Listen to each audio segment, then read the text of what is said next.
میں تمہیں ساری کہانی من و من سنا دیتی ہوں، تم جیسا کہو گی میں ویسا ہی کروں گی۔ میں نے سوچا چلو پانی میں ڈالنے سے ویسے بھی ہمیں کیا ملنا تھا، ہم اسے کوٹ کر بھی تو دیکھ سکتے تھے کہ اس میں کیا ہے۔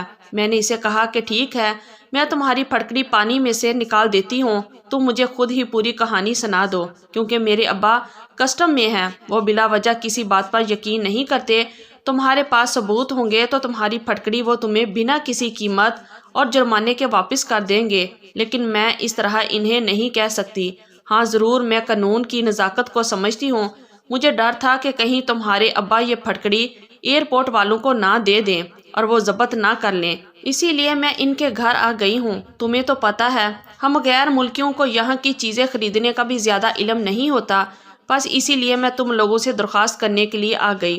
اچھا مجھے اس پھٹکڑی کی کہانی تو سناؤ، تم یہ 40 کلو پھٹکڑی لے کر کہاں جا رہی تھی اور اسے کیا کرتی ہو؟ ہم استعمال کرتے ہیں اسے، وہ دھیمے سے بولی۔ نہیں، میرا مطلب ہے تم اس کے بارے میں پوری کہانی سناؤ کہ یہ کہاں سے آئی، کیسے استعمال ہوتی ہے، وغیرہ وغیرہ۔ پھر اس نے اپنی کہانی شروع کی تو وہ جذباتی ہو گئی۔ میرا نام ایزا بیلا ہے، ہم چھوٹے سے تھے جب ہمارے گاؤں میں ایک نئی لہر چلی تھی، میری اماں ابا کے خلاف ہر آدمی بولنے لگا۔ مجھے اب پتہ چلا کہ اماں نے ابا سے بھاگ کر شادی کی تھی اور کوئی بھی اس گاؤں میں ان کو جانتا نہیں تھا، لیکن اب بابا جب بھی گھر آتے تو وہ پریشان ہوتے، امی سے کہتے کہ تمہارے میکے والے تمہارے پیچھے پڑے ہیں، لگتا ہے کہ وہ تمہیں یہاں سے لے جا کر مجھ سے چھین کر ہی دم لیں گے۔ مجھے ان سے بہت ڈر لگتا ہے، میرا تعلق ایک کرم قبیلے سے ہے، تمہارا قبیلہ بہت لڑاکو ہے، خدا جانے انہوں نے میرے ماں باپ کے ساتھ کیا کیا ہوگا، میں تو تمہاری محبت میں پاگل ہو کر یہاں تک چلا آیا، اللہ خیر ہی کرے۔ ابا کی باتیں سن کر میں بھی پریشان ہو جاتی تھی۔ اماں کہنے لگی چھوڑو اس بات کو، تم مجھے 2 کلو اور پھٹکڑی لا کر دو، ہم اپنا کام کریں گے اور یہاں سے نکل جائیں گے۔ اماں کی بات سن کر میں نے پہلی بار سوچا تھا کہ ہمارے گھر میں پھٹکڑی کے ڈھیر آخر کیوں لگے ہوتے ہیں، کیوں اماں ہر دن پھٹکڑی 10-10 کلو منگوا کر گھر میں بڑی حفاظت سے رکھ دیتی ہیں۔ اس دن میں ابا کی باتیں سنتی رہی، وہ اماں کو مختلف طریقوں سے قائل کرنے کی کوشش کر رہے تھے کہ ہم یہاں سے چھوڑ کر کہیں اور چلے جاتے ہیں۔ اماں بولی کہ میں ایسا ہرگز نہیں کروں گی، جب تک ہم امیر ہوتے کچھ زیادہ عرصہ نہیں لگے گا، پھر ہم یہیں سے کسی بہت اچھی جگہ پر چین کے کسی علاقے کی طرف رخصت ہو جائیں گے، وہاں جا کر رہیں گے تو یہ لوگ اس قانون کو توڑ نہیں سکیں گے۔ تم کسی چینی عورت سے شادی کر لینا، تمہیں وہاں کی قومیت بھی مل جائے گی۔ ابا بولے کہ نہیں، میں کسی عورت سے شادی نہیں کروں گا سوائے تمہارے۔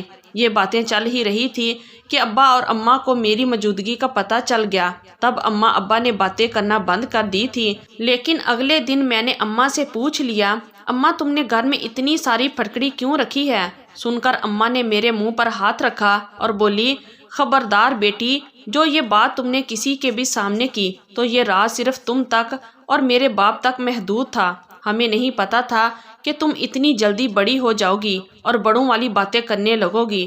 اب سے تم اس بات کو بھول جاؤ اور ہمارے گھر میں کوئی پھٹکڑی نہیں ہے، یہ تو بس چینی کے طور پر استعمال کرتے ہیں ہم۔ مگر میرے دل میں بہت زیادہ تجسس تھا، میں نے کہا ماں میں تو یہ راز جان کر ہی رہوں گی کہ تم نے پھٹکڑی کیوں یہاں رکھی ہے، مجھے کیوں نہیں بتاتی ہو؟ اماں نے مجھے زور کا تھپڑ مارا اور بولی خبردار، جو تم نے آئندہ یہ نحوست والا سوال کیا تو میں تو تجھے بچانا چاہتی ہوں، اگر تجھے پھٹکڑی کا راز پتہ چل گیا تو تیری جان چلی جائے گی۔ اماں کیا پھٹکڑی مجھے جان سے مار دے گی؟ میں نے شرارت بھرے انداز میں پوچھا۔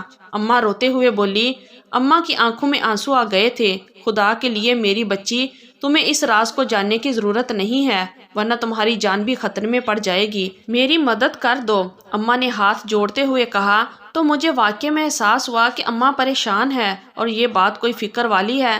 اس دن کے بعد سے میں نے دوبارہ پھٹکڑی کے بارے میں اماں سے کوئی سوال نہیں کیا، لیکن تقریباً 1 مہینہ ہی گزرا تھا کہ ہماری زندگی میں بھوچال آ گیا۔ میں کیا جانتی تھی کہ یہ سب بھی اسی وجہ سے ہوا ہے۔ میں اپنے کمرے میں سو رہی تھی جب مجھے اپنی ماں کی چیخوں کی آوازیں سنائی دینے لگی۔ میں بہت پریشان ہوئی۔ اماں نے مجھے منع کر رکھا تھا کہ گھر میں کچھ بھی ہو جائے تم نے اپنے کمرے سے باہر نہیں آنا، بلکہ کہیں چھپ جانا ہے۔ مجھے یقین تھا کہ ہمارے گھر میں کوئی نہ کوئی حادثہ ہو گیا ہے۔ دل تو لاکھ چاہا کہ میں اپنے کمرے سے نکل کر اماں ابا کے کمرے کی طرف جاؤں پر اماں کی باتیں یاد آ رہی تھی۔ تھوڑی ہی دیر میں مردوں کی بھاری آوازیں میرے کانوں میں پڑی۔ وہ روسی زبان میں میری ماں سے میرا پوچھ رہے تھے۔ ماں بولی کہ میں اسے ہرگز تمہارے حوالے نہیں کروں گی۔ اماں چلا رہی تھی۔ پھر نہ جانے کیا ہوا، میں نے اپنے کمرے میں ہی جا کر بڑی سی ٹرنک میں اپنی جان چھپا لی تھی۔ اس کے بعد وہ لوگ وہاں سے چلے گئے یا کیا ہوا میں نہیں جانتی۔ اس بات کو تقریباً 7-8 گھنٹے گزر گئے تھے۔ میں اپنے کمرے سے باہر نہیں آئی۔ تب ہی میرے کمرے کے دروازے کو ابا نے بجانا شروع کیا۔ ابا کہہ رہے تھے کہ باہر آؤ بیٹی، بہت بری خبر ہے، ہم لٹ گئے ہیں۔ ابا کی اتنی گھبرائی ہوئی آواز سن کر میں نے کمرے کا دروازہ کھولا تو ابا روتے ہوئے مجھ سے لپٹ کے بولے کہ بیٹی ہم ختم ہو گئے ہیں، ہماری زندگیاں جہنم بن چکی ہیں، کاش کہ میں بھی مر جاتا، میں اس دن تک زندہ نہ رہتا۔ ابا کی باتیں سن کر مجھے بہت پریشانی ہوئی تھی۔ ابا نے مجھے دوسرے کمرے میں لے جا کر جو منظر دکھایا میری جان نکالنے کو کافی تھا۔ میری ماں اس دنیا سے رخصت ہو چکی تھی۔ اماں کا زیور ان کے پاس ہی پڑا تھا۔ اسے دیکھ کر مجھے اماں کے شروع والے دن یاد آ گئے جب ہم پرانے گھر میں رہا کرتے تھے۔ میں رونے لگی۔ میں اور ابا اس دن خوب روئے تھے۔ رو رو کر جب ہم ہلکان ہو چکے تو آس پاس کے لوگوں کو اطلاع دی۔ سبھی جانتے تھے کہ یہ کام میری امی کے مائکے والوں نے کیا ہے، لیکن کیا کیوں ہے یہ بات میں نہیں جانتی تھی۔ پھٹکڑی کی وجہ سے سب کچھ ہوا ہے۔ ابا کمرے میں ادھر ادھر دیکھتے دیوانوں کی طرح اور پھٹکڑی کے تھیلوں کو اٹھا کر کمرے سے باہر پھینکتے۔ ابا یہ کیا کر رہے ہو؟ امی نے اتنی محنت کے ساتھ انہیں جمع کیا ہے۔ یہ بات سن کر ابا کو اور غصہ آتا۔ ابا خدا کے لیے خود کو سنبھالو، یہ اس بات کا حل نہیں ہے۔ پھٹکڑی کا کیا قصور ہے؟ اسی کی وجہ سے میری بیوی کی جان گئی ہے۔ ابا کی بات سن کر میرے قدموں تلے سے زمین نکل گئی۔ نہیں ابا، اس پھٹکڑی کا کیا قصور؟ میری بات سن کر ابا نے مجھ سے کہا کہ یہی پھٹکڑی تمہاری بھی جان لے گی۔ اگر تمہیں یقین نہیں آتا تو تم جا کر اپنی ماں کی ڈائری پڑھ لو۔ میرے رونگٹے کھڑے ہو گئے تھے۔ اماں کی ڈائری ان کے بکسے میں پڑی تھی۔ میں فوراً بکسے کی طرف بھاگی۔ میں نے ڈائری اٹھا کر اپنے پاس رکھ لی تھی کیونکہ مجھے نہیں پتا تھا کہ کل کو کیا ہونے والا ہے۔ ڈائری لا کر میں نے اپنے کمرے میں چھپا دی تھی، لیکن میں ڈائری پڑھنے کے لیے وقت نکال نہیں پائی تھی۔ اماں کی وفات کو 4 دن گزر چکے تھے۔ میں باہر اماں کی یاد میں گم رہی تھی، ان کے بارے میں سوچ رہی تھی۔ ہمارے گھر کے باہر موجود لان بھی اماں ہی کا بنا ہوا تھا۔ اس سے پہلے کہ میں کچھ اور سوچتی، مجھے اپنے پیچھے کسی بندے کی موجودگی کا احساس ہوا۔ میں نے پیچھے مڑ کر دیکھا تو وہ کالا نقاب اوڑھے ایک آدمی کھڑا تھا۔ اسے دیکھ کر میں گھبرا گئی، پر میں اسے پہلے کہ بھاگتی یا کچھ اور کرتی، اس آدمی نے میرے منہ پر ہاتھ رکھا، زبردستی مجھے گاڑی میں ڈالا اور یہ جا وہ جا ہو گیا۔ پیچھے میرے ابا گھر سے نکلے۔ وہ چیختے رہے کہ میری بیٹی کو چھوڑ دو، اسے مت لے کر جاؤ، لیکن ان لوگوں نے کہاں پرواہ کرنی تھی۔ یہ لوگ مجھے لے گئے۔ نہیں جانتی کہ میں کہاں آ گئی تھی۔ یہ ایک لامعلوم مکان تھا۔ میں نے اس مقام کو پہلے کبھی نہیں دیکھا تھا۔ خدا جانے ملک کے اندر تھا یا باہر تھا۔ میں اتنی پریشان تھی کہ بتا نہیں سکتی۔ ان لوگوں نے مجھے لا کر ایک تہہ خانے میں بند کر دیا۔ میں بہت پریشان ہوئی تھی کہ آخر میرا قصور کیا ہے۔ تہہ خانے میں بند ہوئے مجھے 2-3 گھنٹے گزر چکے تھے۔ تبھی کمرے کا دروازہ کھلا۔ ایک آدمی اندر داخل ہوا۔ اس کے پاس ایک تھیلی تھی جس میں پھٹکڑی تھی، دوسرے ہاتھ میں کچھ پتے تھے۔ اس نے دونوں میرے سامنے پھینک دیے اور بولے، ہمیں سب بتا دو ورنہ ہم تمہارے سے راز نکلوانا بھی جانتے ہیں۔ میں اس پھٹکڑی کو اور پتوں کو پھٹی پھٹی آنکھوں سے دیکھنے لگی۔ یہ کیا ہے اور تم مجھ سے کیا پوچھنا چاہتے ہو؟ میری بات سن کر وہ طنزیہ ہنسی ہنسا اور بولا، تم اپنی ماں کی ہی اولاد ہو، بڑی ڈھیٹ ہو، وہ بھی جان سے چلی گئی پر اس نے ہمارا فائدہ نہیں کیا۔ اب میں تمہیں بتاؤں گا کہ راز اگلوانے کے لیے ہمارے قبیلے کے پاس کیا کیا ترکیبیں ہیں۔ یہ کہہ کر اس نے کمرے کا دروازہ کھولا۔ ایک نوجوان لڑکا کمرے میں داخل ہوا۔ میں اسے دیکھ کر سمجھ گئی تھی کہ یہ یہاں پر کیوں آیا ہے۔ اسے دیکھ کر ہی میرے رونگٹے کھڑے ہو گئے تھے، لیکن مجھے کچھ پتا ہوتا تو میں بولتی۔ میں چپ چاپ وہاں پمال ہوتی رہی۔ پھر بھی ان لوگوں کو یقین نہیں آیا۔ کہنے لگے کہ تمہاری شادی ہم اس لڑکے سے کریں گے، یہ تمہارا شوہر بن کر ساری زندگی تمہارے ساتھ رہے گا، تبھی تم اس کو ساری بات بتا سکو گی۔ میں یہ نہیں جانتی تھی کہ آخر یہ سب ہو کیا رہا ہے۔ میری شادی اس لڑکے کے ساتھ کر دی گئی۔ میرے شوہر کا نام اوکٹے تھا۔ اوکٹے بہت ہی خوبصورت تھا لیکن بہت بے رحم تھا۔ جب وہ اپنے بڑوں کی باتوں میں آتا تو مجھ پر خوب ظلم کرتا۔ ہماری شادی کو 3 مہینے ہو چکے تھے۔ اوکٹے روز مجھ سے پیار سے بھی پوچھتا تو کبھی تو شدت کر کے بھی پوچھتا۔ لگتا ہے کہ مجھے سچ نہیں بتاؤ گی۔ میں یہ باتیں سن سن کر پک گئی تھی۔ میں نے کہا تم مقدس کتاب لے کر آ جاؤ، میں تمہیں ہاتھ رکھ کر بتا دوں گی۔ اس کی قسم کھا کر کہتی ہوں مجھے کچھ نہیں پتا۔ جب تقریباً 6-7 مہینے یہی سلسلہ جاری رہا، ان لوگوں کو یقین ہو گیا کہ مجھے پھٹکڑی کے بارے میں کچھ معلوم نہیں، تو اس آدمی نے مجھے طلاق دے دی۔ اوکٹے کہنے لگا مجھے اپنی پسند کی ایک اور شادی کرنی ہے۔ تم سے تو میں نے اپنے خاندانی دباؤ کے تحت شادی کی تھی، صرف اس لیے کہ تم سے راز اگلوا سکوں، پر اب مجھے یقین ہو گیا ہے کہ تمہارے پاس کوئی راز نہیں ہے، اس لیے میں تمہیں اپنی زندگی میں نہیں رکھ سکتا۔ تمہارے ساتھ میری کوئی اولاد بھی نہیں ہے، بہتر ہے کہ تم واپس اپنے باپ کے گھر چلی جاؤ۔ یہ بات سن کر میرا دل بہت دکھا تھا، یعنی کہ یہ آدمی محبت کے ڈرامے مجھ سے کرتا رہا اور اس کے دل میں کوئی اور تھا۔ مجھے طلاق دے دی، اب مجھے اپنے ہی گھر جانا تھا، لیکن میں خوش بھی تھی کیونکہ ابا سے پورے 1 سال بعد ملنے والی تھی۔ ابا تو شاید میرے بارے میں بے امید ہو کر بیٹھ چکا تھا۔ جب میں گھر پہنچی، میں نے گھر کے دروازے پر دستک دی۔ ابا نے دروازہ کھولا تو خوشی سے پاگل ہو گیا، پر ابا بالکل لاغر ہو چکا تھا، ہڈیوں کا ڈھانچہ بن چکا تھا۔ میں ابا سے لپٹ کر رونے لگی۔ ابا نے مجھے بتایا کہ میرے جانے کے بعد وہ بہت پریشان ہو گئے تھے۔ بیوی اور بیٹی کے کھونے کے بعد ان میں بالکل طاقت نہیں رہی تھی۔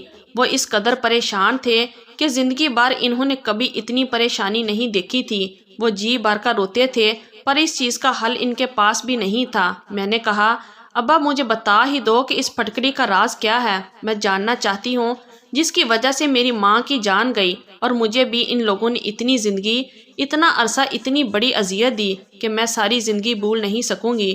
ابا نے کہا کہ بیٹی تم مجھ سے کیا پوچھو گی، جا کر اپنی ماں کی ڈائری میں پڑھ لو، وہیں پر تمہیں اصل حقیقت دیکھنے اور سننے کو ملے گی، پھر میں تمہیں باقی باتیں خود بتا دوں گا۔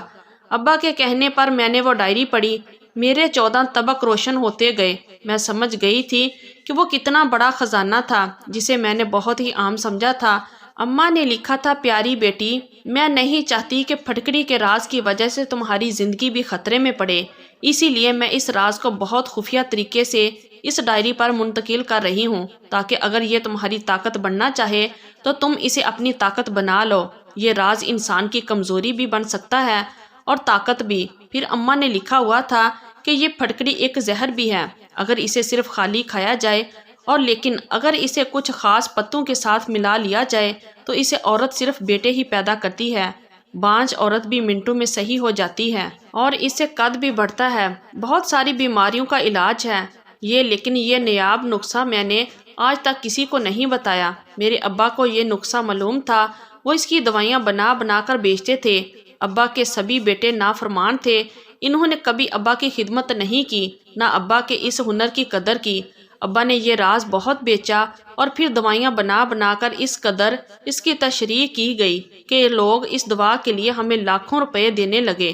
لیکن پھر ایک وقت آیا کہ یہی راز ہمارے لیے بہت بڑی مصیبت بن گیا۔ جب میں نے ابا سے یہ راز سیکھا تھا تو ابا کے بیٹوں کو اس کی قدر نہیں تھی۔ ابا کی وفات کے بعد میں نے بھاگ کر شادی کر لی کیونکہ بھائی میری شادی نہیں کرنا چاہتے تھے۔